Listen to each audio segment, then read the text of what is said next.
The mention of Marley's funeral brings me back to the point I started from. There is no doubt that Marley was dead. This must be distinctly understood, or nothing wonderful can come of the story I am going to relate. If he were not perfectly convinced that Hamlet's father died before the play began, there would be nothing more remarkable in his taking a stroll at night in an easterly wind upon his own ramparts than there would be in any other middle-aged gentleman rashly turning out after dark in a breezy spot, say St. Paul's churchyard, for instance, literally to astonish his son's weak mind. Scrooge never painted out old Marley's name. There it stood, years afterwards, above the warehouse door. Scrooge and Marley. The firm was known as Scrooge and Marley. Sometimes people new to the business called Scrooge Scrooge and sometimes Marley, but he answered to both names.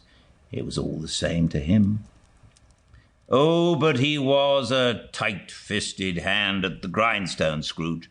A squeezing, wrenching, grasping, scraping, clutching, covetous old sinner, hard and sharp as flint, from which no steel had ever struck out generous fire. Secret, self-contained, and solitary as an oyster. The cold within him froze his old features, nipped his pointed nose, shriveled his cheek, stiffened his gait, made his eyes red, his thin lips blue, and spoke out shrewdly in his grating voice. A frosty rime was on his head, and on his eyebrows, and his wiry chin. He carried his own low temperature always about with him. He iced his office in the dog days and didn't thaw it 1 degree at Christmas. External heat and cold had little influence on Scrooge.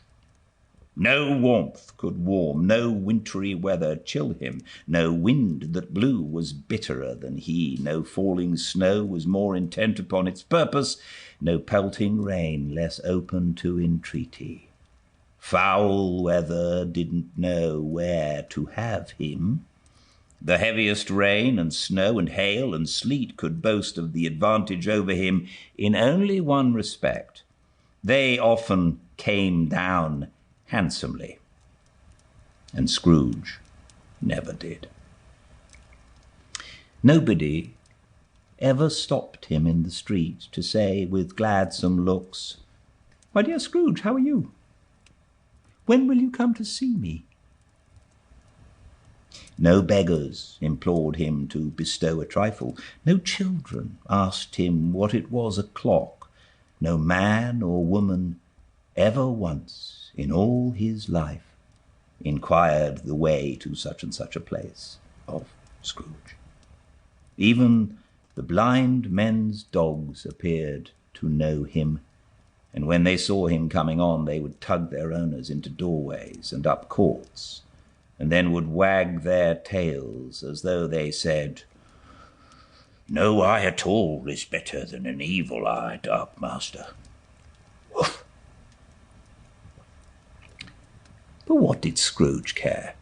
It was the very thing he liked, to edge his way along the crowded paths of life, warning all human sympathy to keep its distance, was what the knowing ones call nuts to Scrooge.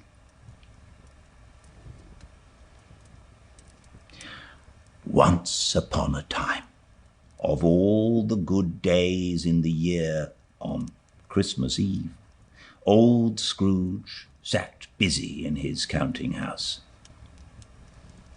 It was cold, bleak, biting weather, foggy withal, and he could hear the people in the court outside go wheezing up and down, beating their hands upon their breasts and stamping their feet upon the pavement stones to warm them. The city clocks had only just gone 3, but it was quite dark already. It had not been light.